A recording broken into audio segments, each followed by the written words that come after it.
হাসপাতালে ভর্তি হলেন বিএনপি চেয়ারপারসন খালেদা জিয়া। নিয়মিত স্বাস্থ্য পরীক্ষার জন্য রাজধানীর এভার কেয়ার হাসপাতালে ভর্তি হয়েছেন তিনি। 15 অক্টোবর রাত 11টা 40 মিনিটে রাজধানীর গুলশানের বাসা ফিরোজা থেকে ব্যক্তিগত গাড়িতে রওনা হয়ে 12টা 25 মিনিটে তিনি হাসপাতালে পৌঁছান। তার ব্যক্তিগত চিকিৎসক অধ্যাপক AZM জাহিদ হোসেন গণমাধ্যমকে তথ্যটি নিশ্চিত করেছেন। ডক্টর জাহিদ হোসেন বলেন, মেডিকেল বোর্ডের পরামর্শে কিছু পরীক্ষা করতে ম্যাডাম রাতে এভার কেয়ার হাসপাতালে ভর্তি হয়েছেন। পরীক্ষার রিপোর্ট পর্যালোচনা করে মেডিকেল বোর্ড বসে পরবর্তী সিদ্ধান্ত নেবে বলে জানান তিনি। এর আগে গত 28 অক্টোবর স্বাস্থ্য পরীক্ষার জন্য হাসপাতালে গিয়েছিলেন বিএনপি চেয়ারপারসন খালেদা জিয়া।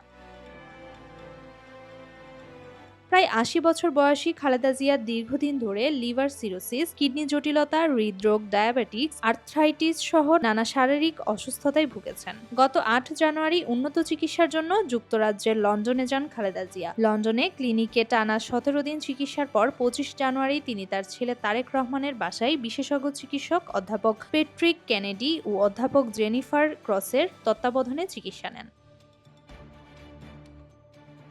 লন্ডনে উন্নত চিকিৎসা শেষে গত ৬ মে দেশে ফেরেন খালেদা জিয়া। দেশে আসার পর নিজ বাসায় এভার কেয়ার হাসপাতালের বিশেষজ্ঞ চিকিৎসক অধ্যাপক শাহাবুদ্দিন তালুকদারের তত্ত্বাবধানে একটি মেডিকেল বোর্ডের অধীনে তার চিকিৎসা চলছে।